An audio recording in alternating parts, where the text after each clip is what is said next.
واغلظ عليهم ومأواهم جهنم وبئس المصير. اللهم صل على سيدنا محمد وعلى آل سيدنا محمد وبارك وسلم عليه. مخکې د ښکاره کافرانو د جهادو مسله ذکر شوه، د اهل کتاب او پرون ذکر شوه، اوس د منافقینو په باب کې خدای متعال حکم کوي. خو جهاد فرق ده. د کافر دپاره حکم د جهاد په توره سره ده، د منافق سره جهاد په اقامت د حجت او د دلایلو سره ده. خدای پاک نبی علیہ السلام ته وی یا ایها النبی جاهد الکفار، جهاد کوه د کفارو سره په توره، والمنافقین او د منافقینو سره په دلایلو ویلو، واغلظ علیهم سختی کوه په دی باندې، ومأواهم جهنم ځای د استوګې جهنم ده، وبئس المصیر ډېر بد ځای د ورتلو ده دا جهنم. بعضې منافقینو به منافقت ثابت شو، لکه مخکې چې خبرې په ثابتې شوې دی بانه دا وکړه چې موږ هسې لوبې کولې، چې منافقت ښکاره هم شي خو بیا خو نه وژل پکار ده، چا باطیني کفر یې رالود شي وژل پکار دی. نبی علیه السلام ته به پیشنهاد د دوی د وژلو وشو، ده ویل نه، بیا داسې نه چې د دنیا نور کافران بیا دا خیال کوي چې مجاهدین چې د جهاد نه فارغه شو نو په خپل منځ کې د قتل و قتال شروع وکړه. دا نن سبا چې خلک د جهاد نه متنفره دي دغه ځای ده، ځکه کفار دغه کوشش کوي. مخکې څومره عظیم جهاد و قرباني وشوې، روسیانو ته ماته په تاریخي ماته وه، ټول روسیان خدای ټوکرې ټوکرې کړه. خو دلته د کفارو کوشش دا وکړ، تنظیمونه یې جوړو چې په خپل منځ کې سره وجنګول چې دنیا ته دا ور وښیي چې ګوره د جهاد نتیجه دا ده چې بیا په خپله سره وژني. مسلمان باید په دغه کې فکر وکړي.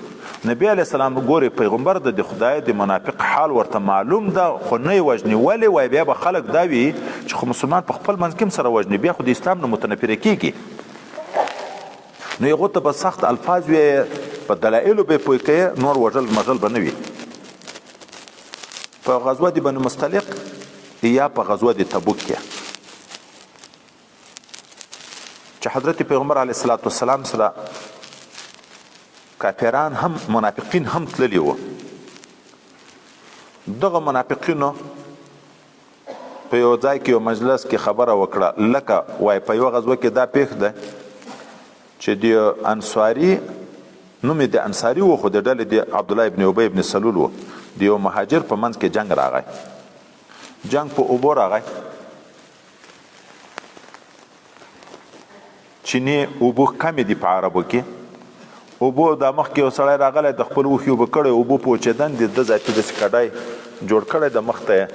لکه حوض چې جوړ کړي چې لږ لږ اوبه راخوټېږي، په سر یې دستي د څرمنې سترخان ورسره د دا یې په اچولی د خپلو ملګرو دپاره یې دا اوبه پټې کړي. چې د بل مهاجر مسلمان راغی چې اوبه یې ولیدې نو د ده نه دا شی لرې کوي چې د خپل اوښ په اوبو کې د انکار وکړو، نه یې ورپرېږدي، هغه د مخ تیږه تر لرې کړه، چې تیږه یې لرې کړه اوبه لاړې، نو جنګ شو. دغه جنګ کې منافق ولګېدو، وویل شو سر یې مات شو. نو خبره چې عبدالله ابن ابی ابن سلول ته لاړه، نو ده خبیث ډېر بې ادب الفاظ، دا موږه ماړه کړه، کومکونه ورسره کوو، دی مست شوه، اوس یې په موږ بنا وکړه. نو یو خو کومکونه بند کړئ په چې د نبي علیه السلام ملګري ټول تیتو پرک چې په خپله مزدورۍ یې لګیا شي، او بل چې مدینې منورې ته لاړو،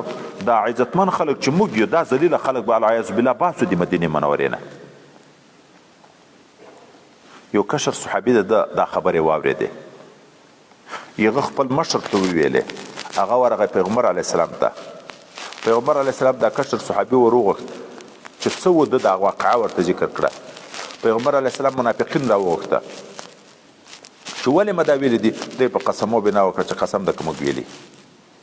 نو یو طرف ته مشران دي، بل طرف ته قسم شو. نو نبی علیه السلام دا کشر صحابي مبارک ته زید ابن ارقم ته چې ولې دې داسې ویلې، خلک ولې را باندې په جنګ او په فتنو کې اچې، دغه نه اظهار د خفګان وکړه. خو بیا وروسته الله تعالی د ده تصدیق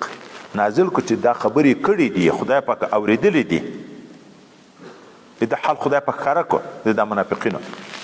نو الله تعالی وی یحلفون بالله، دی به قسم کوي په خدای ما قالو چې دی دا خبرې نه دي کړي.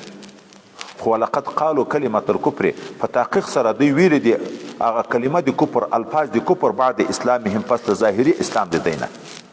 یو خدا شو دوم علاوه وهمو بما لم ینالو بیرته چې د جهاد نه راوګرځېده نو د منافقینو مشوره سره وکړه چې اوس د دغه سړي نه به څخه ځان خلاصو نو بیا یې تدبیر دا جوړ کړو چې دا لیارې چې راځي کوز خوال ده د غرر مابین ده دلته به چې کله دا تنګ ځای ته شو نو اوښان به ټول تیز په ورخوشي کو ازدحام د وجې نه د اوښ به لاندې شي دا راته به پکې ختم شي حضرت پیغمبر علیه السلام ته جبرائیل علیه السلام حال راوړ حضرت پیغمبر علیه السلام لیار بدله کړه کوزه په خوړ کې عمومي لیار ده د دې پاڼ په سر باندې خپل اوښ روان کو دوی چې ولیده چې دا خو پاڼ لورته شو نو مولونه یې وویل تیاره ده په پسې شوه هلته اراده د دې وکړه چې اوس لیاخه د لوېدلو ځای ده چې اوښ پسې ور واخلې د ده اوښ ووایه کوز به ولوېږي نبی علیه الصلاة والسلام چې کوم صحابي ورسره و ورته ویلې ورمخته شه ولی د دې اوښان په تیږو وله چې راپسې رانه شي ویې ګرځول چې سهار سره یو ځای شو نو بعضې مجاهدینو مخلصو مسلمانانو د نبی علیه السلام نه پوښتنه وکړه چې کوزه اواره لیار دی ولې پرېښو په خطرناکه لیار روانې ده ورته ویلې داسې داسې چلو وایي خو مړه بیکو وایي خو بیا خو خلک دا وایي چې مسلمانان په خپل منځ کې وژني وهمو قصد یې کړی و بما په هغه څه لم ینالو چې حاصل یې نه کړه د رسول الله د شهادت قسم کړی و اراده خو خدای پاک دې پکې ناکام کړه دا دومره بدبختۍ په دې کې ولې دي ځکه د خدای د نعمت د شکرانې په ځای کفران ده الله په دې دا انعام وکړو چې رسول الله صلی الله علیه وسلم مدینې منورې ته راغی د رسول الله صلی الله علیه وسلم سره په جهادو کې دی شریک شو غنیمتونه ونیول شو دنیا یې ډیره شو چې دنیا ډیره شو سرکشي شروع کړه وما نقموا دی عیب نه ده لیدلی په مسلمانانو کې الا ان اغناهم الله ورسوله مگر همدا چې الله دی غنیان کړه او رسول الله غنیان کړ من فضله دی فضل دی الله نه رسول الله غنیان کړه دا معنی چې رسول الله سبب دی غنا شو دیغه په برکت خدای پاک دی غنیان کړه فإن يتوبوا يكن خير لهم کدی توبه او باسي دا به د دې لپاره خیر وي و ان يتولوا او کدی وګرځي د دې توبې استلو نه يعذبهم الله عذاب ورکې دی ته الله عذابا الیما عذاب درناک په دنیا کې به عذاب ورکې یا پر رسوا کولو او یا د دې په قتل په تعذيب باندې والآخرت او په آخرت وما لهم في الارض من ولي ولا نصير نشته د دې لپاره په ځکه کې نه دوست او نه کومک کوونکی دا اوس یو بل منافق حال ده ثعلبه ابن حاتب په نامه باندې یو مسکین راغی نبی علیه الصلاة والسلام ته وی ډېر د فقر نه په عذاب یم ته خدای پاک ته سوال وکړه چې الله ماته دنیا راکړي نبی علیه الصلاة والسلام ورته ویلې ولې د تا دپاره په ما پسې اقتدا کافي نه ده ما وګوره خو زه د فقر زندگی کوم که زه وغواړم چې د سرو زرو غرونه را سره روان وي روان الله به ماته تابع کړي زه یې نه غواړم ته یې مه غواړه سبا ته بیا راغی بیا یې سوال ورته وکړه چې ته دعا وکړه چې خدای پاک ماته دنیا راکړي نبی علیه السلام بیا دغه الفاظ ورته ویې بله ورځ بیا راغی بیا نو قسم وخوړ نبی علیه السلام سره چې ما ښه نیت ده که خدای دنیا راکړه زه د خیر کوم ځای چې وي د خپله دنیا به پکې لګوم لکه طالبانو سودا خو خدای دې د امتحان وساتي په طالبي کې خو صفا وي خو چې د روپیو چکتن شي بیا کار خراب شي که ما ته خدای دنیا راکړه د هر خیر په کار کې به لګوم وایي نبي کریم صلی الله علیه وسلم دعا ورته وکړه میږ یې واخیستې میږ یې داسې ډېرېدې لکه چمجي وایي داسې څو زمان به یې زېږول چې لږ رمه ډېره شوه طبعا رمه په کلي کې نه کېږي بیا د کلي نه یې کډه بار کړه د باندې ووت اول 5 وخته لمونځ په جمع و بیا دلته 2 وخته شو دا 3 وخته ذاتي نه شوی راتلی جمع ته اخر رمه ډېره شوه غره لورته لاړ بیا به یوه جمعه بله جمعه د جمعې لمانځه ته راتله 5 سره جمع پاتې شوې وروسته بیا کله به د جمعې لمونځ ته هم نه راتله کله د زکات آیتونه نازل شوه نبی علیه السلام عامل ورولېږه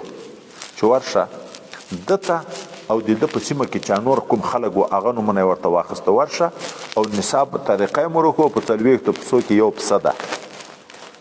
داسې طریقه د زکات د زکات ته راوړي خط یې ورکړ نبي کریم صلی الله علیه وسلم نفر عاملین چې ورغله دته چې دا خبره وکړه د نبی کریم صلی الله علیه وسلم مکتوب مبارکه ورته ښکاره کړه دوی ویل دا خو داسې ده لکه جزیه خو په کافر مقرریږي زه خو مسلمان یم څه کافر خو نه یم چې جزیه راباندې ګدی خو بیا یې بیرته دا ورته ویلې تاسې اول دا نورو خلکو ته ورشئ زه به په دا خبره سوچ وکړم صحابه چې لاړه نورو کوچانو ته هغه خو مؤمنین و مخلصین و رمیو نه هغه خپل پسونه ورکړه د زکات چې بیا د تراغله دوی ویل یاره زه خو چې سوچ مې ډېر په وکړه دا جزیه ده جزیه خو په یهودو په نصاراو په دغو اهل کتابو مقرریږي زه اوس د خبرې ته نه یم تیار الله تعالی دا آیتونه نازل کړ په آیتو کې د ده حال ښکاره شو د ده تربرو قریبانو یې دا آیتونه ولیکل پټې څوک ور ولیږل چې تا په باب کې بدبخته داسې آیتونه نازل دي زکات راوله مال دې راوله ورکه نبي علیه السلام ته زکات کنې خو رسوا شوې نو د شرم نه د ځان خلاصولو دپاره یې په رمه کې چې څومره زکات کېدو افسونه یې را روان کړ چې راوسته پیغمبر علیه السلام ته خدای مې د امتحان نه وساتي لکه مخکې چې منافقینو ته چې تاسې صدقې نه قبلیږي ده ورته ویل زه الله منې کړی یم د تا د زکات اخیستلو نه بېرته یې درسره بیا رسول الله صلی الله علیه وسلم د دنیا نه لاړ صدیق اکبر رضی الله عنه په دور کې بیا یې د رمې چې څومره زکاتونه مالونه ورایوسته هغه ورته ویل چې رسول الله صلی الله علیه وسلم نه دې درنه قبول کړي زه یې نه قبلوم د حضرت عمر فاروق رضی الله عنه په دور کې خو لیا زکات پسې ډېر شوی خو مال خو ډېرېږي هغه ته یې راوړ هغه ورته ویل چې رسول الله صلی الله علیه وسلم نه دې قبول کړي صدیق اکبر نه دې قبول کړي زه یې نه قبلوم د حضرت عثمان ذینورین په دور کې خدای مو دې وساتي بې ایمانه لاړ مړ شو مردار شو د دنیا نه لاړ دنیا ډېر د امتحان شاید ده ځکه نبي علیه السلام ما ډېره خطرناکه فتنه چې پرېښېده په خپل امت کې یو دنیا ده یو خو ښځې ښوولي دي یو دنیا دا یې موږ تاسې د مسلمانانو حال چې موږ ویایو فتوا په چا باندې منافقت نه کوو خو د دنیا یې خباثه ذکر کوو چې دنیا یې نه یې 15 وخته لمونځ په جمع یي د علماو د نیکو خلکو سره ناسته ولاړه چې دنیا یې ډېره شوه اول خو جمع تر پاتې شي که 15 سره نه یې 2 3 خو تر پاتې کېږي وروسته نو بیا دا وي چې دا زکاتونه په بوج شي په تکلیف شي د وسیله رحمي احکام او دا نور احکام چې متوجي ټول په بوج شي ومنهم ځینې د منافقینو نه من هغه څوک دی عهد الله چې قسم یې کړی و د الله سره لئن اتانا من فضله قسم د که الله ما ته راتګ وکړو د خپل فضل نه مال یې راکړو لنصدقنه خامخا به موږ خیراتونه پکې کوو ولنکونن من الصالحین موږ به یو له جملې د نیکانو نه فلما اتاهم من فضله کله چې الله ورکو د خپل فضل نه مال ته الله خپل فضل ویلی چې په صحیح طریقه وي فضل د الله بخلو به بیا بخل په غوره کړه وتولوا او بیرته وګرځېدی دی وهم معرضون حال دا چې دی څنګه کوونکي د حق نه بیا نو الله سزا دا ورکړه فاعقبهم نفاقا فی قلوبهم پس وګرځوه الله تعالی عاقبت پیل دی د منافقت دی په زړه کې الی یوم یلقونه تر هغه ورځ چې د خدای پاک ملاقات کیږي یعنی تر مرګ پورې کله وایو انسان حدیث مبارک ده یو خبر وکي دته دا نو معلومیږي چې دا دومره لویه ګناه ده خو دومره لویه ګناه وي الله تر مرګه تر ناراضه وي توفیق دې توبې بیان ورکړي د نیک اعمالونه ورکړي کله یو سړی خبره وکي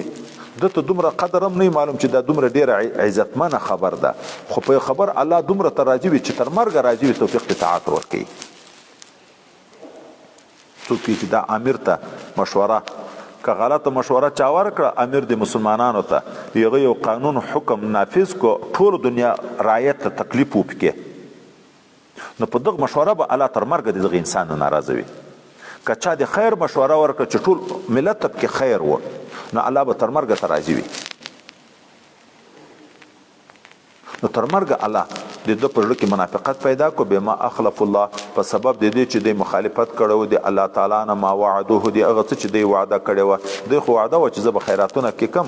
هلته مخالفت وکړو و بما کانوا یکذبون په سبب د هغه چې دی تکذیب کوه دغه خبره یې دروغ وبلله چې دا خو زکات د خدای حکم نه ده ته جزیه را باندې مقرره علم یعلمو ایا نه پیږي دغه بدبختان دا وعده خلافان چې ان الله یعلم سرهم ونجواهم چې الله تعالی عالم د په پټو نیتو دی او په پټو مجلسو دی وان الله علام الغیوب او بشک الله تعالی چې د ډیر عالم د پټو خبرو باندې الذين يلمزون المتطوعين من المؤمنين في الصدقات والذين لا يجدون الا جهدهم فيسخرون منهم سخر الله منهم ولهم عذاب اليم مخکې چې ما خبر وکړه دا ځای کې ده چنده کې حضرت عبدالرحمن ابن عوف 4000 روپۍ راوړي دی ویل دغه ریاکار ته ګوره ابل مسکین یو کاسه خورما راوړي وای دغه ته په دغه دین ګټي په دواړو ډلو رد کوي الله دې دغه منافقینو دغه حال ذکر کړي دا د منافق عادت ده الذين يلمزون المتطوعين هغه منافقان چې عیب وي په ډیر خیرات کوونکي باندې من المؤمنین د جملې د مؤمنین نه په صدقات په صدقاتو کې خپل ورکوي نه د بل ډیر ریاکاری بیا بولي دا اصل ریاکار ده والذین لا یجدون او مسخري کوي دی په هغه خلکو باندې چې هغه نشي پیدا کولای الا جهدهم مگرم په اندازه د طاقت خپل فیسخرون منهم دی خو مسخري کوي پیغو لیکن سخر الله منهم الله به سزا د مسخرو ورکې دیته ولهم عذاب الیم د دې لپاره عذاب درناک د الله عذاب نه تعبیر په مسخره وکړي چې الله به د دې سره مسخره وکړي مسخري خو د الله شان نه ده خو مشاکلتا عذاب هم دغه څه ورکړي دغه عذاب وای ورکړي منافق په دنیا کې د ایمان دعوا وا په زړه کې خو منافق وو الته خدای پاک په ورځ د قیامت د جنت دروازې ورته خلاص کی چې راځي چې دا منافقین روان شي چې جنت دروازې ته نږدې شي دروازه بند شي نور د مسلمان ویني ورروان شي بیا په منځ کې دیوال پیدا شي نور په بند شي بیا الته ذات زاری کې انظرنا نقد بسم نورکم متودرګه چې لګ رڼا خو تاسو نه راواخ لغورتي اوس بیرته لاشه دنیا ته ایمان راوړ چې نور پیدا کې استغفر لهم او لا تستغفر لهم ان تستغفر لهم 70 مره فلن يغفر الله لهم رسول الله صلی الله علیه وسلم ته چې ډیر رحمان او رحیم ذات ته یعنی د رحمت ذات نبی علیہ السلام خو په منافق جهنم نه لورېدو دعاګانې به ورته کړې چې خدای پاک اسلام مشرب کی الله ورته ویل که مغفرت ورته وغواړي د منافقینو ته کو نه غواړي زه دوی ته مغفرت نکم که او یا واره مغفرت وغواړم دا لوی منافق چې مردار شو عبد الله ابن ابي ابن سلول زوی ته نصيحت کړو زوی خو مخلص مسلمان و زه چې مړ شم د کفن د پاره به د نبی علی السلام قمیص مبارک راته راوړي پیغه کې به ماته کفن راکړي چې د قبر د عذاب نه بچ او د جنازې د پاره بدای را تر وغواړي چې لمونځ د جنازې مم په خپل پیغمبر علی السلام وکي چې کله دای مردار شو زوی مبارک راغی حضرت پیغمبر علی السلام ته وی چې هغه قمیص ته راکې چې ما پلار ته ز کفن کې ورک نبی علی السلام ورک په بدر کې چې بندیان نیول شوی او حضرت عباس هم بندي و دیغه کالیش کېدلی او په جنگ کې د وجود غاټو دی بل چا کمیس نه په جوړېده دغه منافق ور کړی او کمیس نبی علی السلام یو حکمت په کمیس ور کول کې دا و چې د منافق احسان په معنی شي پاتې په قیامت کې نه کرایات په بدله په دنیا کې ورکړه خپل کمیس ورکړه بیا چې ټیم پر شو د جنازې زوی راغی چې اوس ټیم پر دراشه جنازه وکړه حضرت نبی علی السلام جګ شو روانېږي جنازې ته سیدنا عمر فاروق رضی الله عنه ورته مخته شو چې چیرې ځې د منافقت اعمال ورته ذکر کړي په پلان کې ورځ چې دا وکړه په پلان کې وخت کې چې دا وکړه پلان کې وخت کې چې دا وکړه پیغمبر علیه السلام تبسم کوي د قوت ایمان ته اخر حضرت عمر فاروق ورته خو خدای پکې نه بخي نو چې منځ ته ورشي څه فائدہ ده علاوه د جنازې نه منې کړي دوی چیرې منې کړي د آیات ورته چې خدای پکې چې مغفرت ورته وغواړي کنه وغواړي زینب وکم نو جنازه خو بلا فائدې شو نبی علیہ السلام ورته ویل کدي او یا ورونه زیات الله وبخي چې وی چې مغفرت زبته او یا ورونه زیات ورته وغواړم خو زه په دغه کې ګټه وینم دا بیا یو غټه مصلحت خبره ده زه امید لرم چې زه په دغه عمل د سره وکم د قوم بزر کسان مسلمانېږي پیغمبر علیه السلام ورغه د جنازې لمونځ پوک د احتیاط د قوم زر کسان مسلمان شو ولی مخکې د بدبخته دوکه کول چې دا نبی نه ده دروغ ورته ویلې خو چې د خپل د تبرک لپاره د رسول الله قمیص وغوښت او د ځان د نجات لپاره د رسول الله جنازه وغوښته هغه خلکو زړه ته خدای ور حق وروغورته چې ګوره که حق پیغمبر نه وای بیا به د ولې تبرک د په قمیص باندې حاصله و چې د قمیص په برکت په خدای پاک تبرکات خاصه د موږ تاسو عقیده د اسلام کې دا خوشته نو دې ته ګټه نه و د جنازې خو دا ګټه خو وشوه چې ډېر مسلمانان خلک مسلمان شوه. جنازه خو د مسلمانانو دپاره عامه دعا ده پکې، خو د دغه نه بعد بیا خدای پاک آیتونه نازل کړه چې منافق به جنازه نه کړي، صریحي نه به قبر ته ورځي، زیارت به هم نه کړي. حضرت عمر چې وروسته به زه حیران وم چې ما څنګه دلاوري کړه چې رسول الله ته مخ ته ودرېدم. دا د ده پاکوالی و چې خدای پاک په 12 که 11 ځایو کې د ده د رایې موافق آیتونه نازل کړي دي. استغفر لهم او لا تستغفر لهم، که ته دوی ته مغفرت وغواړې که نه وغواړې، ان تستغفر لهم 70 مرة، که 80 وارې مغفرت ورته وغواړې فلن یغفر الله لهم، الله مغفرت نه ورته کړي. 80 کنایه ده د کثرت نه چې هر څومره ډېرې ورته وغواړې. ولذلك بانهم كفروا بالله، ځکه دا د چې خلک دي چې کافران شوي دي په الله باندې او رسوله، په رسول دی الله تعالی باندې. والله لا يهدي القوم الفاسقين، خدای پاک هدایت نه کوي قوم د فاسقانو ته. دا چې نبی علیه السلام اوت د تبوک په لوري د ګرمۍ موسم و تکلیف و، دا کوم منافقین چې پاتې وو په ده خوشحاله و، ښه شو چې پاتې شو، کنې دا ګرمۍ به په موږ هم تېرېدې، دا مسافرۍ. فرح المخلفون بمقعدهم، خوشحاله شو هغه پاتې کیدونکي په خپل ناستي باندې خلاف رسول الله، په بیرته شاته را پاتې کېدن د رسول الله صلی الله علیه وسلم نه، چې د رسول الله صلی الله علیه وسلم نه د منافقت وجې نه کېناسته، بیرته شاته د رسول الله نه لاړ نه ورسره. وکرهو او دا بده ګڼله ان یجاهدو چې دی جهاد وکړي باموالهم په مالو خپلو و انفسهم په ځانو خپلو فی سبیل الله په لیار د الله کې. او یو بل ته سره ویلې وقال لا تنفروا فی الحر، مه ځئ په دغه ګرمي کې. اوس پاتې شو د ګرمۍ نه ځان وساتو، خو دا عمل د کفر و، د کفر سزا جهنم ده. خدای پکې قل نار جهنم اشد حرا، تاسو د دنیا د ګرمۍ نه ځان ساتئ، خو اور د جهنم ډیر سخت ګرم ده. په داسې عمل جهنم ته تابع لایق شوي. لو کانوا یفقهون، که دوی پیدا یې داسې به نه کړه. حضرت مسروق چې حضرت عایشې په زویګلوي نیولی و، د خپل لور پیدا شو، پیغه یې عایشه نوم کېښی،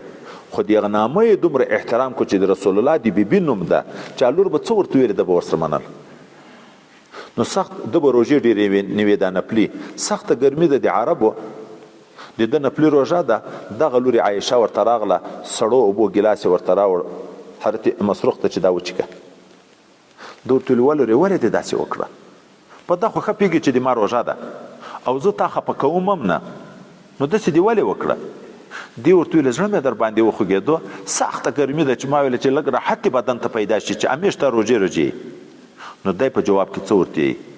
دغه ځای د ما مطلب ده. دی ورته ای لورې زه دغه تنده دغه ګرمي د قیامت ورځې د اسانتیا دپاره تېروم، دا خو د دنیا ګرمي ده، دا تېرېږي،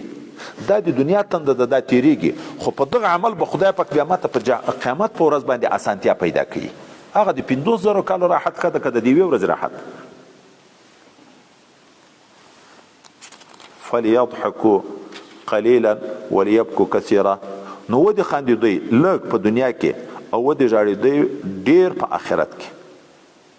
جزاء بما کانوا یکسبون، چې دا جزا ده په سبب د هغه څه چې دوی عمل کوو په دنیا کې. ظاهره امر ده، معنا یې د حکایت ده. فلیضحکوا ودې خاندي قلیلا لږ،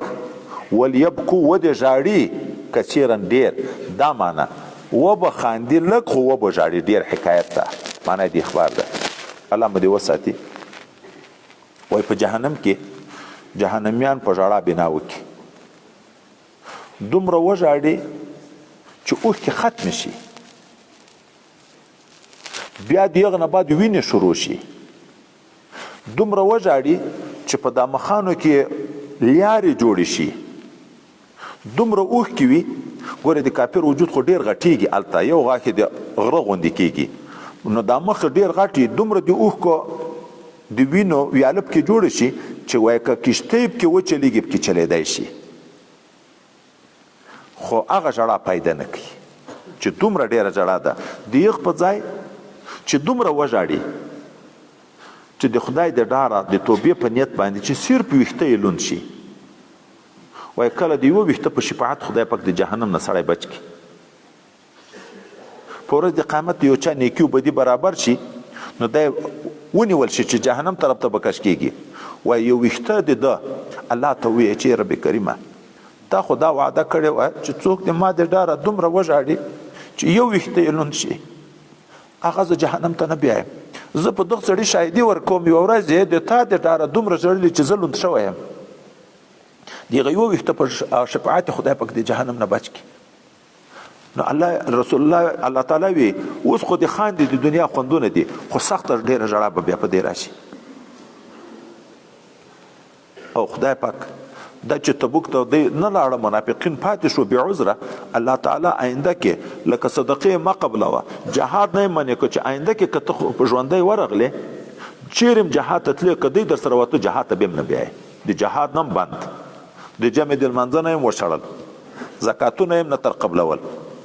فإن رجعك الله که بیرته راوتې الله تعالی مدینې ته منورې ته الی طائفة منهم یو طایفې د دوی ته فاستأذنوک او بیا دوی اجازه وغوښته د تا نه للخروج د وتلو دپاره بل جهاد ته فقلت ورته یا لن تخرجوا معي ابدا تاسې به هرګز د ما سره د دغه نه بعد لاړ نه شئ کوم جهاد ته ولن تقاتلوا معي عدوا او تاسې به جنګ ونه کوئ د ما سره د ما په ملګرتیا د هېڅ دښمن سره ولی انکم رضیتم بالقعود ځکه تاسې راضي شوي په ناستې باندې اوله مرتين په اوله غزا د دغه تبوک کې فقعدوا مع الخالفین نو آینده کې هم کښېنئ د ناستو ښځو او لکانو سره ولا تصلي على احد منهم تل لمونځ مه کوه د جنازې په یوه د دی باندې هم چې مړ شي د منافقینو نه ماته چې مړ شي ابدا تل تر تله ولا تقم على قبره او مه درېږه په قبر د دعا د استغفار دپاره زیارت ته مه ورځه یا د تدفین دپاره د قبر تدفین یې مه کوه ولې انهم کفروا بالله ورسوله ځکه دوی کافران شوي په الله او په رسول د الله تعالی باندې وماتو او مړه شو په داسې حال کې وهم فاسقون چې دوی وتونکي دي د خدای پاک د حکم نه ولا تعجبک اموالهم و اولادهم تا دې په تعجب کې ونه چې ډېر مالونه دي دی ډېر اولادونه دي دی انما یرید الله دا الله چې دنیا ور ډېری سړي ور ډېری الله اراده لري ان يعذبهم چې دوی ته عذاب ورکړي بها په دغه دنیا باندې په دنیا کې وتسحق انفسهم او دا چې راوباسي روح د ده وهم کافرون په داسې حال کې چې دوی کافران وي واذا انزلت سوره کله چې نازل کړی شي کوم سورت او په هغه کې حکم یې ان امنو بالله چې ایمان راوړی په الله تعالی وجاهدوا او جهاد وکړئ مع رسوله سره له رسول دی الله تعالی استاذنک د تانه به اجازه غواړي په پاتې کېدن کې اولو طول منهم خاوندان د غنا دي چې خبه ماړی وي عذر به نه وي خو اجازه به غواړي وقالوا یا بزرنا نکم منا مع القاعدين موږ پرېږده چې دا کور کې ناست خلکو ښځو الکانو سره پاتې شو رغدو راضي شول دی بان یکونو مع الخوالف چې دوی وی سره د هغه بیرته پاتې کېدونکي ښځو الجنو وطبع على قلوبهم او مهر لګل شوی د په زړونو د دوی باندې فهم لا یفقهون دوی نه پوهېږي د کفر او د منافقت په سزا باندې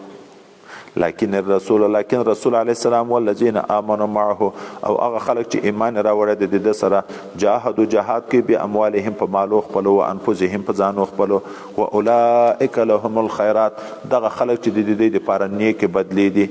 و اولئک هم المفلحون او دغه خلک کامیاب دي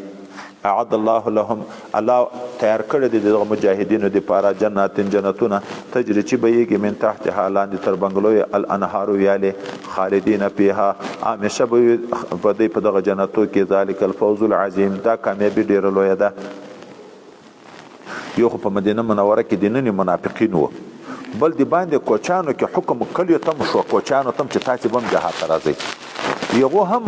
منافقان کې موجود وو مخالفت کوو یغو حال خدای پاک ذکر کوي وجاء المعذرون راغله د دروغ عذر ویونکي من الاعراب د کوچانو نه لیؤذن لهم چې یغو تم اجازه وکړی شي وقعد الذين كذبوا الله ورسوله او کېناستل هغه کسان چې دروغ ویلي وو الله تعالی ته او رسول د الله ته په دعوه د ایمان کې دا دعوه د ایمان خو لکه وعده ده دروغ ویلي وو دا پاتې شو سيصيب الذين كفروا منهم زرد چې وبرسیږي هغه خلکو ته چې کافران دي د دین عذاب علیم عذاب دردناک دا چې حکم عامه شو چې وجبه چې څوک پاتې شو دیغو د کفر فیصله راغله د جهنم خبرې راغله نو بعضې معذورین چې یا د بدن له عذر درلود یا د مال د نستي وه نو یغو ته کوم خو پیدا شو الله تعالی دیغو استثناء کوي لیس نشته علی الضعفاء په ضعیفانو باندې ولا على المرضى نه په مریضانو باندې ولا علی الذین لا یجدون ما ينفقون نه په هغه خلکو باندې چې دوی نشي پیدا کولی هغه شی چې په یاد جهاد کې ولګوي اوښ نه لري اسباب نه لري چې روان شي په دغو ډلو نشته چې نشته حرج ګناه نشته خو اذا نصحوا لله ورسوله چې دوی وي مخلص د الله او د رسول سره ایمان د زړه نه صاف وي شوق د جهاد لري که بیا د عذر نه پاتې وي پروا نشته حضرت پیغمبر علیه السلام د تبوک د جهاد نه چې راوګرځېدو مجاهدینو ته ویې داسې خلک شته چې دوی په مدینه منوره کې خو تاسې چې په کوم ځای کې تلئ دی در سره وو هغه ویل و په مدینه منوره کې د موږ سره وو نبي علیه السلام ورته او د عذر د وجې نه پاتې وو که نیت د جهاد د دیم وو نو په نیت کې سره شریک د نیت ثواب شته د تاسې د عمل ثواب زیات ده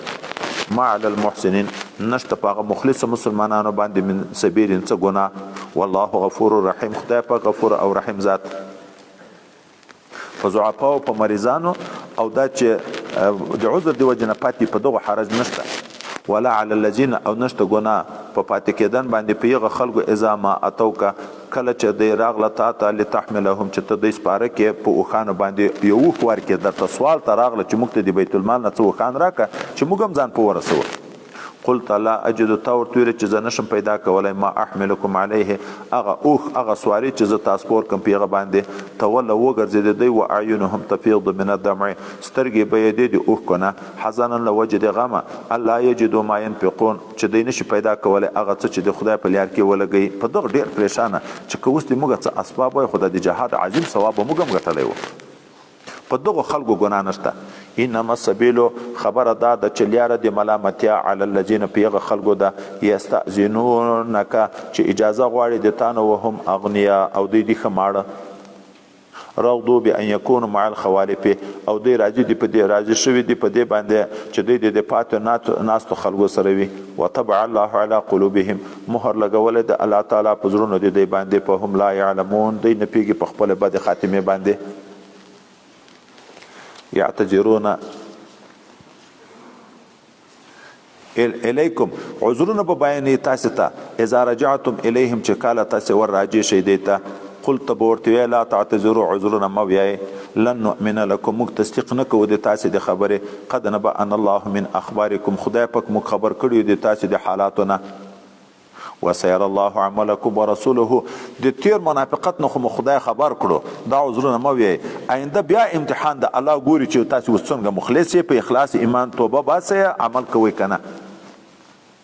ثم تردون الى عالم الغیب بیا په قیامت کې راجع کېږئ هغه ذات چې عالم د په پټو شیانو و شهادت په کاره باندې فینبئکم بما کنتم تعملون خبر به درکړي تاسو ته په هغه څه چې تاسو عمل کوئ سيحلفون علاوه زر د قسمونه بخوري بالله په خدای پاک لکم د تاسو لپاره اذن قلبتم الیهم چې تاسو بیرته ورشئ دیته قسمونه به درته خوري عذر نه به وي د څه لپاره په دروغ قسمونه خوري لتعرض عنهم چې تاسو مخ وګرځوي څنګه وکړي د دې د عتاب نه فاعرض عنهم خدای پاک دا د لایق هم نه دي چې تاسو بحث ورسره کوي مخ تر وګرځوي انهم رجسون دا پلیت دي دغه مجلس هم لایق نه دي و مأواهم جهنم زائد استوګي جهنم ده جزاء بما كانوا يكسبون الله دا جزاء ورکړي دي ته په سبب د هغه کفر او نفاق چې دی کوه یحلفون لكم دی قسمونه خوري د تاسو لپاره په دروغ لري ترضوا عنهم چې تاسو راضي شئ دنه خو الله وی په ان ترضوا عنهم که تاسو راضي هم شئ فان دینا فان الله لا يرضى بشک الله نه راضي کیږي عن القوم الفاسقين د قوم د فاسقینونه ځکه تاسو خو ظاهر ته ګورئ په ظاهر عذر قسم درته وکړه راضي شوي الله خو دې په باطن خبر ده دا خو منافقینو خبر شروع ده اوس د کوچانو منافقین دا لیا ډیر سخت الاعراب کوچان چې د اشد کفران ډیر سخت په اعتبار د کفر و نفاقا په اعتبار د منافقت و اجدر او ډیر لایق دي په دې الله يعلم چې دوی نشي په حدود ما انزل الله په حدود دغه احکام چې الله نازل کړي دي علی رسوله پر رسول خپل باندې والله علیم حکیم خدای پاک علیم او حکیم ذات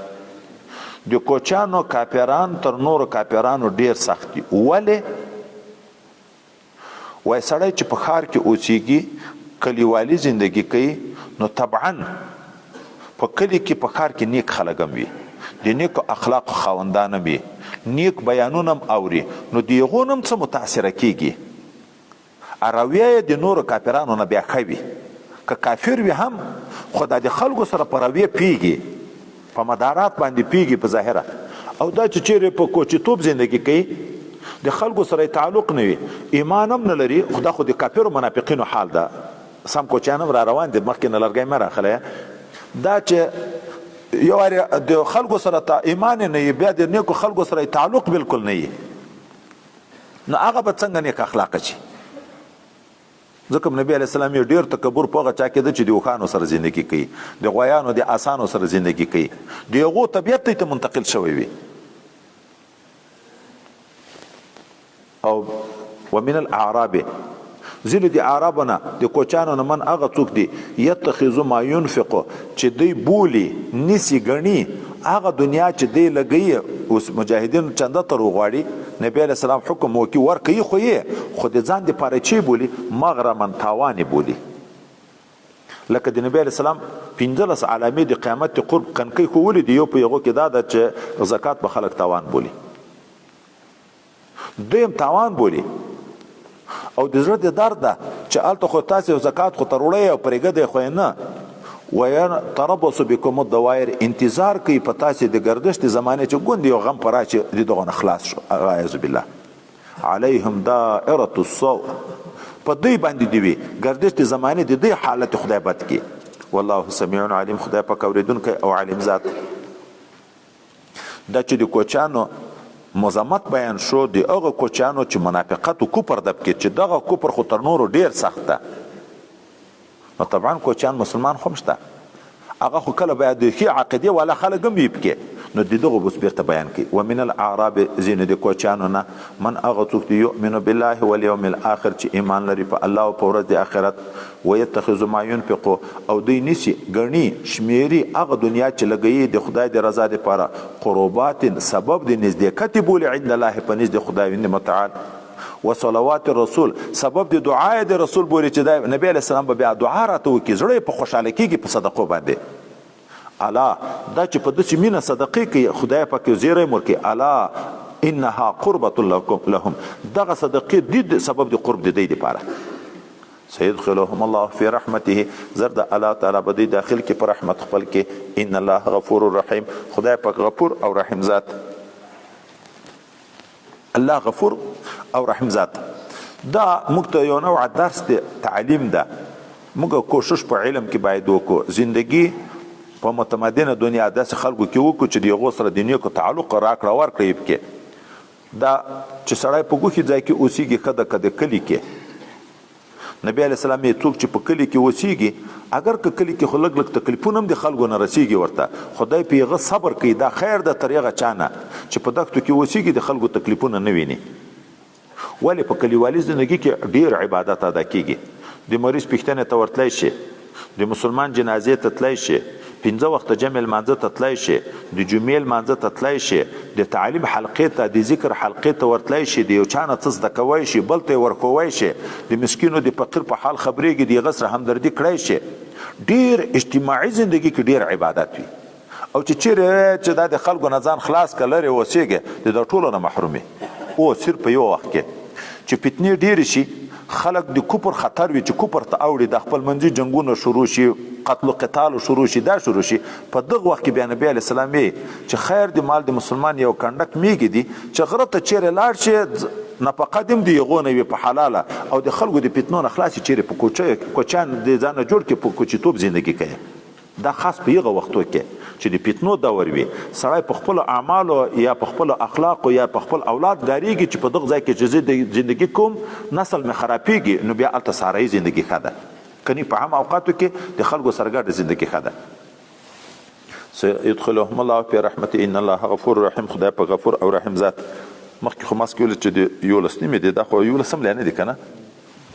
والسابقون الأولون من المهاجرين والأنصار والذين اتبعوهم بإحسان رضي الله عنهم ورضوا عنه وأعد لهم جنات تجري تحتها الأنهار خالدين فيها أبدا ذلك الفوز العظيم. اوس د مخلصو مسلمانانو طبقات ذکر کوي. یو هغه مسلمانان دي په صحابه او مبارکینو کې چې د حدیبیې د صلح نه د فتح د مکې معظمې نه مخکې چا هجرت کړی چا پناه ورکړی چې یو ته مهاجر ویل کېږي بل ته انصار مبارکین ویل کېږي. یو هغه خلک دي چې د فتح د مکې معظمې نه وروسته اسلام دی راوړی، صدقې کړي، نیک اعمال یې کړي، د دوی هم په خپل منځ کې په رتبو کې فرق ده. هغه سابقین اولینو ته دا لاحقین نشي رسېدی. دوم، چا چې د نبی علیه السلام زمانه لیدلې ټول سابقین دي، ټول سابقین دي. او چا چې بیا د دوی اتباع کړې ده، اتباع اوس دوه قسمه ده. یو هغه اتباع د هغو خلکو ده چې صحابه یې لیدلي هم دي او متابعت یې په ایمان او په نیک اعمالو کې کړی چې موږ تاسې تابعین محترمین ورته ویایو. دا خو هم د دغه زیرې دیکتن شو چې صحابه دي مهاجر او انصار او که د دوی په نیکو کې تابع دي، د دغه ټولو نه الله راضي ده، الله د دوی نه راضي ده، دوی د الله نه راضي دي. د صحابو دپاره د تابعینو دپاره بشارت جنت راغی. دوم تابع د صحابي په نقش قدم چې رواني تر قیامته پورې تابع ورته ویل کېږي. دا د جنت زیره د مخلص مسلمان دپاره په صحابو پورې محدوده که تر قیامته چې څوک په اخلاص په اسلام کې زندگی کوي خدای جنت ورکوي. الله چې د صحابو نه راضي شوی، د تابعینو نه راضي شوی، خو په نیک ایمان او نیک اعمال او اخلاق راضي ده. دغه چې په چا کې موجود دی الله ته راضي ده. خدای دې موږ تاسو ټول خپل رضا نصیب کړي. دا تخصیص طریقه پورې نشته. والسابقون الاولون، هغه وړاندې اولینی ایمان لرونکي چې هغه دي من المهاجرین والانصار، د مهاجرینو د انصارو د جملې نه ټول صحابه، والذین تبعوهم، او هغه خلکو چې بیا د دوی متابعت کړی د بی احسان په ښه طریقه متابعت کړی ده، د دوی په نقش قدم روان شوي دي. رضی الله عنهم، راضي شوی د الله تعالی د دوی نه، ورضوا عنه، او دوی راضي دي د الله نه، الله د دوی نه راضي د طاعت او عبادت قبول، په عوض کې جنت ورکړی دی، په جنت راضي. واعد لهم جنات، وعده کړی د الله تعالی د دوی لپاره جنتو ته چې بهیږي تحتها الانهار، لاندې تر بنګلو ویالې، خالدین فیها ابدا، همیشه به وي دوی په دغه جنتو کې تل تر تله. ذلک الفوز العظیم، دا کامیابي ډیره لویه ده. وممن حولکم من الاعراب منافقون، ځینې د هغو خلکو نه چې د تاسو شاوخوا د مدینې منورې پراته دي په کوچیانو کې منافقین شته. ومن اهل المدینه، ځینې د اهل مدینه او د اوس او د خزرج نه هم مرضوا علی النفاق، کلک دي په خپل منافقت باندې. لا تعلمهم، ته علم نه لرې په دی باندې، نحن نعلمهم، موږ علم لرو په دی باندې. خو سنعذبهم مرتين، زر ده چې موږ به دوی ته عذاب ورکو دوه وارې. ثم یردون، بیا به رد کېږي الی عذاب عظیم، لوی عذاب ته. معلومیږي چې دا دوه اولني عذابونه د قیامت عذاب نه مخکې دي. دوه وارې به عذاب ورکو، بیا به هغه غټ عذاب ته راجع کړو. اول دوه وارې عذاب، یو په دنیا کې د دنیا په زندگی کې د دوی رسوایی او شرمندگی چې نمونه یې ذکر شو چې دا منافقین دي. عمل نه منې شو چې صدقه دې نه قبلیږي، جهاد دې نه قبلیږي، بل عمل دې نه قبلیږي، نو هر چا به خجالت کول. دوم عذاب د قبر ده چې دغه ته په قبر کې عذاب ورکول کیږي. عذاب قبر حق ده، د موږ د اهل سنت والجماعت عقیده ده عذاب قبر حق ده. د دغه آیات نه معلومیږي نبی علیه السلام یې داسې ماران په مسلط وي په بدبخت انسانانو باندې چې وایي چې او یا غځي په ځمکه کې نه باسي، او ملائکه مقرر دي چې د اوس په پلکانو باندې وایي چې غي د انسانو پیرینه سوا نور ارشي اوري رمه پیږي پیې د ایدري په څنګه یو رمه منډه کې الته چې واوري دی غمړي. نو دوه ور په عذاب ورکول کیږي، یو ور د ژوند د دنیا کې عذاب، بل ور بیا په قبر کې، بیا به وروسته هغه غټ عذاب ته راځي کیږي چې هغه قیامت جهنم ده. دا خو هغه د منافقین چې پاتې و د جهاد نه عذرونه په دروغ ویلې، الله یې که تاسې ته راضي شي زه نه راضي کېږم. دغه دپاره د عذابو خبره ذکر کړه. خو یو څو مخلص مسلمانان هم بې عذره پاتې و، لکه د دریو کسانو واقعه چې اوږده په بخاري شریف کې راځي. په دا مخلصو مسلمانانو کې بیا 8 کسان که 12 کسان و، په یغو کې بعضې خلکو داسې وکړه چې د خدای د ډاره د مسجد نبوي هغه ستنې مټې چې وې په یغو پورې ځانونه وتړل، په ژړا باندې په زاره یې بنا وکړه. د یغو توبه خدای زر قبوله کړه. درې دام ونه کړه، دغه پورې 50 شپو پورې بایکاټ وکړ شو. چې نبی علیه الصلاة والسلام ویلي د دغه سره به څوک خبرې نه کړي، ناسته ولاړه به نه وي. ډېر د هغه لوی امتحان مرحله وه. په هغو کې حضرت کعب وایي چې په دغه ډارېدو ډېر غم زور دغه راکوه چې که رسول الله په دغه زندګي د خفګان کې موږ مړه شو په موږ به جنازه ونه کړي، او که رسول الله د دنیا نه لاړ تر مرګه به بیا څوک د موږ سره خبرې نه کوي. دغه نیک عمل هم کړي پخوا، دغه ګناه تر وشوه چې پاتې دي، خو اقرار یې وکړو په خپل جرم باندې. دا صفا وینا دا ګټه ورکړه چې الله یې توبه قبوله کړه. 50 ورځې تکلیف په تیر شو، خو د آخرت د عذابونه خلاص شو. ځکه هم دی وی چې رښتیا ډېر ګټه راته وکړ چې موږ دریو نفر سم صفا حال ورته ویلې، ولې که مو دروغ عذر ورته ویلی وای دنیا کې به ظاهره دی رانه خوشحاله و، خو د منافقینو حال خدای ښکاره کړو چې دغه دروغ عذر ویلې، بیا خو به د موږ حال هم دغسې و چې دروغ تر قیامته به بیا په قرآن کې د موږ د دروغو ذکر کېده. و آخرون ځینې نور خلک دي اعترفوا بذنوبهم چې قائل شو اقرارونه یې وکړه په خپلو ګناو باندې، خلطوا عملا صالحا چې دوی ګډ کړی ده نیک عمل چې توبه او پښیمانتیا ده، و آخر سیئا بل بد عمل چې پاتې کېدن د جهاد نه کوي، یو طرف ته پاتې دي خو بل طرف ته پښیمان هم دي تائب هم دي. عسى الله ان يتوب عليهم، قریبه ده چې الله رجوع وکړي په خپل رحمت په دې باندې توبه یې قبوله کړي. ان الله غفور رحیم، خدای پاک غفور او رحیم ذات. په دغه دریو کې یو راغی خپله دنیا یې راوړه نبي علیه السلام ته چې دا خدای په ما احسان وکړه چې زه توبه مې قبوله کړه، نو دا صدقه ده، دا خپل امام مال ټول ته واخله. لکه حضرت کعب ویل زه د دنیا د وجې نه پاتې شوم، ځکه اوښان مې دوه وو، ما ویل اداره خو ما څه ضرورت ده، خو زه خو تیار اوښان لرم. دا سستیا د دغه وجې نه رانه چې حتی چې نبي علیه السلام روانېدو ما ویل خیر زه خو چیشانه پسې روان شمم، پسې رسېدی شم، خو دوه اوښان لرم، کاشکې وای پسې تللی وای، خو بس سستیا پاتې شم. بیا نو راوړ چې دنیا د وجې نه پاتې وم، زه به دا ټول مال صدقه کړم چې بیا بل وارې زه پاتې نه شم. نبي علیه السلام ورته ما ته امر د دغه نه ده شوی چې د دې نه مال واخله. الله آیات نازل کړ نه صدقه قبوله کړه، دا خو مخلص دي، هغه دغه خو صدقه نه انکار وکړه، په دغه صدقه باندې به د دې ګناوې صفا شي، بل دعا به ته ورته وکړې، د تا دعا د دوی د زړه اطمینان او سکینه ده. دا موږ چې بار بار ویو د چا احتیاج ته مه ګوره، خپل ځان ته وګوره، طالب ته، عالم ته، مجاهد ته، روژتي ته، حاجي ته خدمت دې وکړو، کومک دې وکړو، زړه دعا درته وغوښته، کله د هغه په دعا د تا د دنیا او د آخرت کارونه ټول جوړ شي. خذ من اموالهم، واخله د مالونو د دوی نه صدقه زکات یا خیرات، تطهرهم چې ښه پاکې ته دوی، وتزکیهم او صفای کې د برکت خاوندانې کې، وصلی علیهم دعا کوه په دې باندې، ان صلاتک سکن لهم، د تا دعا اطمینان قلبي د دې لپاره، والله سمیع علیم، خدای پاک اوریدونکی او علیم ذات. او یا هغه چې کافر نه به جنازه به نه کې، خو اده به جنازه کې، د تا جنازه د دې لپاره اطمینان او سکینه ده. الم یعلموا، آیا نه پیدا دغه تایبان چې ان الله هو یقبل التوبه، چې بشک الله قبلی توبه عن عباده د خپل بندگانو نه، ويأخذ الصدقات او اخلي قبلی صدقه. نبی علیہ السلام صدقه چې کی په ډیر خنیت کا، ولی صدقه د فقیر د لاس نه مخ کې اول الله قبلی، او بیا درته لوی لکه بیان کوي چې سړی لوی چې و خورما د حلال مال صدقه کې الله دومره پرازي شي درته لوی چې په قیامت کې د غره غوندې وزن پیدا کی.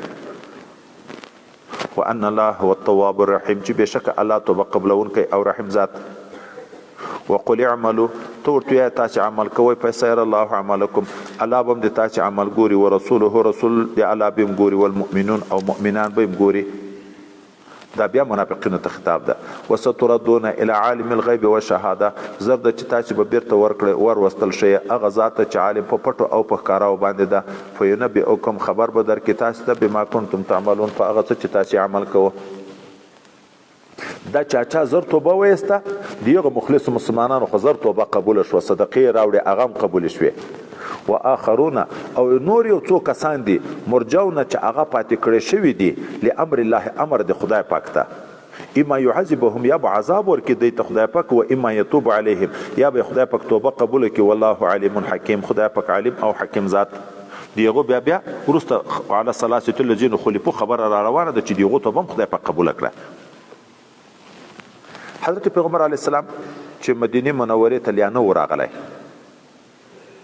په مدینه منوره کې یو سړی و ابو عامر، دا د نصرانیت په دین و، د نصرانیت په دین و. نو خو هغه دین خو حق و په هغه وخت کې، لوی بزرګ یې د ځانه جوړ و، خلکو به یې قدر کوه، روپۍ به یې ورکولې، احترام به یې کوه. چې کله نبی کریم صلی الله علیه وسلم مدینه منورې زاده الله شرفن ته هجرت را وکړو، طبعا د ده هغه عزت پخوانی لار ختم شو. نو زړه کې حسد پیدا شو. د حسد د وجې نه پیغمبر علیه السلام ته چې زه به همیش د تا مقابله کوم، وتښتېد د دغه مځکې نه لاړ مکې معظومیت. په احد کې چې جنګ کېدو،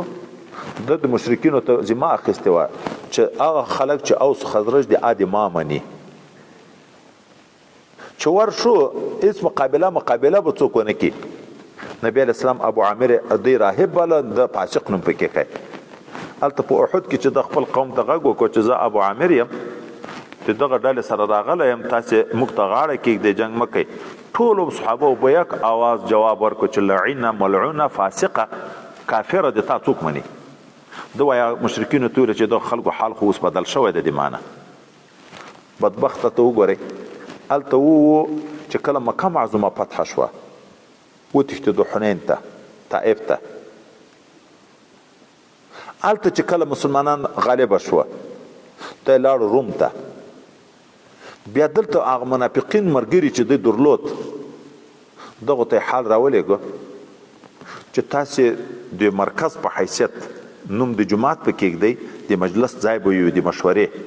د قبا په څنګ کې، مسجد قبا په څنګ کې بل جومات جوړ کړه. زه ځم د روم د پاچا سره خبرې کوم، د دغه طرف نه به یو زورور فوج درولم، د نبی علیه السلام مقابله به شروع کړو، تاسې به هلته تیار موجود یې، زه به د دغه طرف نه درشم، دا به ختم کړو. دی د مسجد قبا په څنګ کې بل جومات جوړ کړو نږدې. بیا ورغله پیغمبر علیه السلام ته، لکه دی موږ تاسې ګورئ دا شیان رواجونه اکثره د پخوا نه صحیح راپاتې دي،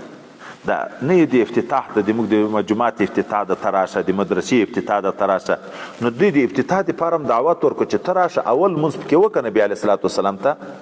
نو آینده به بیا موږ لمونځونه پکې کوو. خدای پاک د دوی په دا میکرو په پریب باندې نبی علیه السلام خبر کړو. نبی علیه السلام وعده هم ورکړه چې زه به درځم، خو چې هلته الله خبر کړو چې دا خو د منافقانه دستور باندې دا کار کړی، او ظاهر عذر هم دا ویلې چې صاحب مسجد قبا مبارک ته دا بعضې سپین ږیري تلای نشي، خو تکلیف لري، د سترګو تکلیف لري، کله باران وي، نو د دغه په نیت باندې موږ دلته دا دوم جومات جوړ کړی. الله دې په منافقت خبر کړو. رسول الله صلی الله علیه وسلم سړي ورولېږل چې ورشي جومات ته اور ورکړي، اور. نو دا خبره په دوی باندې لیا ډېر زور وه، دا خبره شک په زړه کې چې اوس جومات یې مړنګ کړه. دغه خو عام خلک نه دي خبر چې خو نیتونه یې څه شی وو، دا خو مورچه د اسلام د دفاع دپاره جوړوله، د مسلمانانو د مخنیوي دپاره جوړوله. الله تعالی وی والذین اتخذوا مسجدا ضرارا، ځینې هغه منافقان دي چې جوړ کړی د جومات لپاره د ضرر رسولو مسلمانانو ته، و کفرا او لپاره د کفر،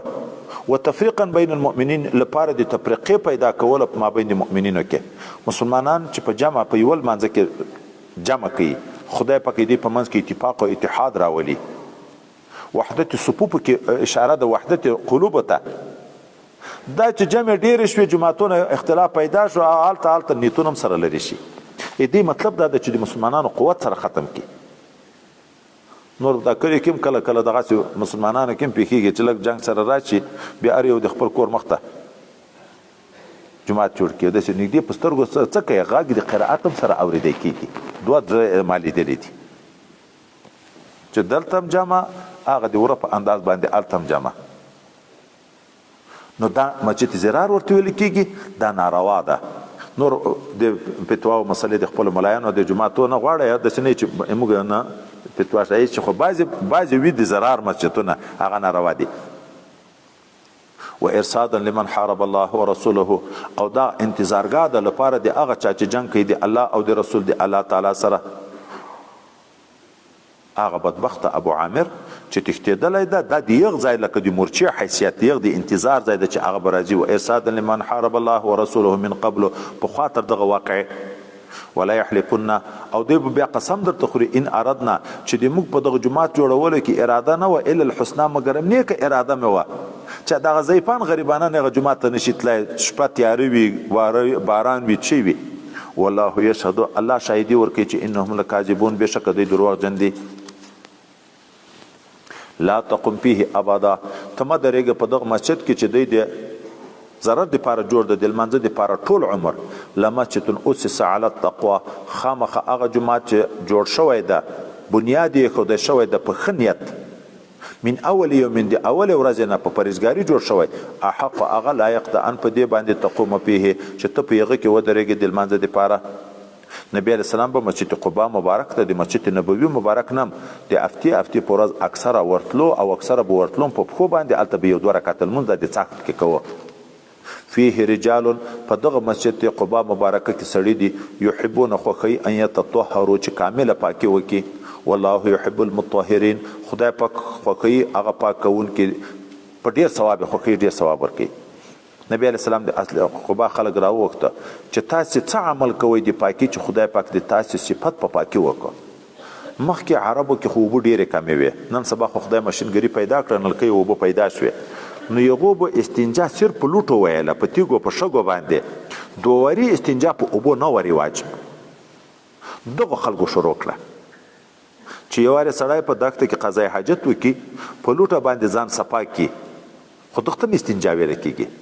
موږ تاسو قدري شریف دغه کې وی چې الاستنجا بثلاثه احجار په درې تیږو بیا طریقه هم راته ذکر کړي خو بیا دغه نه بعد اوبو استعمالول که هغه محل د قضای حاجت تر درهم زیات نجس و بیا خو استنجا په اوبو فرض ده او که تر قدر د درهم نه کم و استنجا په اوبو مستحب ده دوی دغه مستحب عمل هم کوه نو نبی علیه السلام ورته ویل دغه مه پرېږدئ ام المؤمنین په خپل وخت کې چې نبی علیه السلام دنیا نه لاړ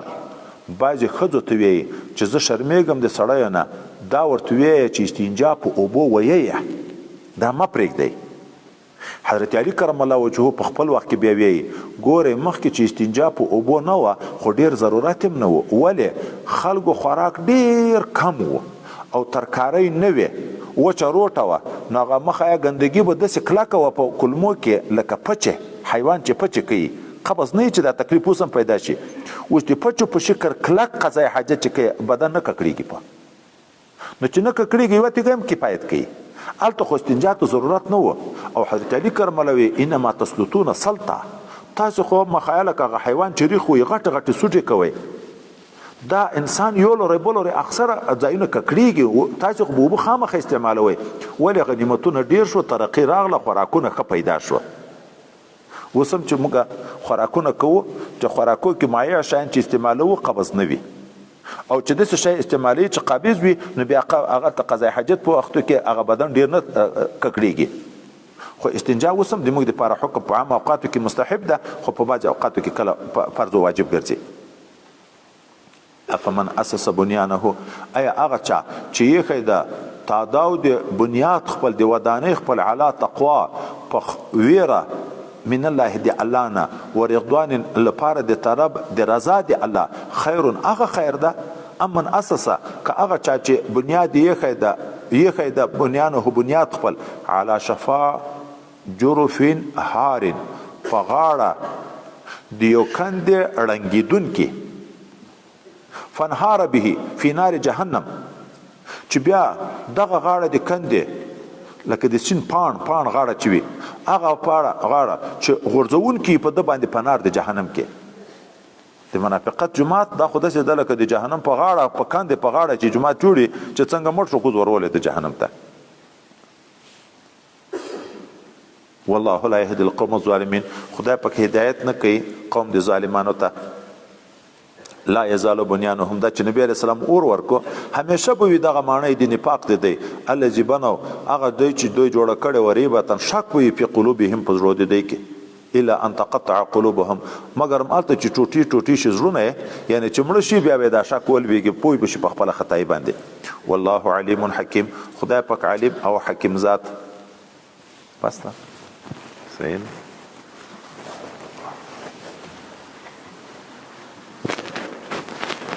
الحمد لله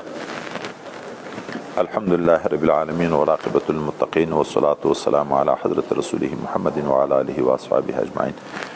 اللهم اهدنا الصراط المستقيم صراط الذين أنعمت عليهم غير المغضوب عليهم ولا الضالين آمين. ربنا لا تؤاخذنا إن نسينا وأخطأنا ربنا ولا تحمل علينا إسرا كما حملته على الذين من قبلنا ربنا ولا تحملنا ما لا طاقة لنا به واعف عنا واغفر لنا وارحمنا أنت مولانا فانصرنا على القوم الكافرين. اللهم إنا نسألك من خير ما سألك منه نبيك محمد صلى الله تعالى عليه وسلم ونعوذ بك من شر ما استعاذ منه نبيك محمد صلى الله تعالى عليه وسلم وأنت المستعان وعليك البلاغ ولا حول ولا قوة إلا بالله العلي العظيم. اللهم إنا نسألك العفو والعافية والمعافاة الدائمة في الدين والدنيا والآخرة. ربنا تقبل منا إنك أنت السميع العليم. خدای دې متعال موږ ټول ته خپل رضا نصیب وګرځي. خدای پاک ته را ناراضي شي موږ راضي وګرځي. الله داسې را ناراضي شي چې بیا نشي ناراضه دي موږ نه. خدای پاک دې موږ ټول خاتمه په ایمان باندې کې. الله دې موږ د مشایخ کرام او اساتذه کرام او والدین او حقدارانو نه راضي شي. الله درجات عالیه په نصیب کې جنت الفردوس نصیب کې د تا دیدار نصیب کې چې ژوند دي په ژوند کې برکت کې صحت او عافیت نصیب کې موږ ته توفیق د ادب او د خدمت نصیب وګرځي. موږ زمان د موږ ورونه د موږ مسیان د موږ شاګردان الله ټول علماء ربانین وګرځي مریدان مو اولیاء کاملین وګرځي په هر عمل کې مو اخلاص او د تا رضا نصیب وګرځي. څومره مسلمانان چې موږ ته دعاوي کوي د موږ نه دعا غواړي اخلاص کې محبت کې خدمت کې معاونت کې الله تعالی د ټولو په شر دروس حاجتونه دینی او دنیوي د غیب د خزانونو پرک الله د ټولو مدارس حفاظت وکړي د خانقاه حفاظت وکړي د مسلمانانو حفاظت وکړي. خدای د مدارس د ترقی اسباب برابر وګرځي. خدای دې موږ مسلمانانو زړونو ته د دین د نصرت مینه او محبت را وغورځي. خدای پاک د بخل صفاتونه لري کې د سخاوت صفاتونه را کې پیدا کې. خدای د کفارو د محبت صفاتونه لري کې د مسلمانانو د محبت صفات را کې پیدا کې. خدای یو د بل د پاره ناصح او خیرخوا وګرځي. د بل نصيحت په موږ باندې الله تعالی موثر واقع کې په موږ بد ما لګي. د موږ نصيحت په نور خلکو باندې الله موثر واقع کې بد ما په لګي. خدای پاک په هر عمل کې مو اخلاص او د تا رضا نصیب کې. خدای پاک بندیان د اهل اسلام د بند نخلاص کی. قرضداران د اهل اسلام د قرض نخلاص کی. مریضانو د اهل اسلام ته شفا کامله نصیب کی. مسافر د اهل اسلام په خیر او عافیت خپل کورونو ته ورسي. بیا اولاد ته نکسلای نارینه اولادونه نصیب وګرځي. د ټولو روژې تراویح نفلی او فرضي اعمال په خپل دربار کې قبول وګرځي. څوک چې موږ روژاتیانو ته روژه ماته ورکي الله ته په خپل دربار کې ورته قبول وګرځي. خدای دې موږ مسلمانانو زړونو ته د خپل همسایګانو د قریبانو مسکینانو د ترحم ماده په زړه کې را پیدا کړي. زړه ته مشفقت را وغورځي. خدای په کریم نیکو خلق باندې الله تعالی خپل خصوصي نظر د رحمت وکړي. سبحان ربك رب العزة عما يصفون وسلام على المرسلين والحمد لله رب العالمين.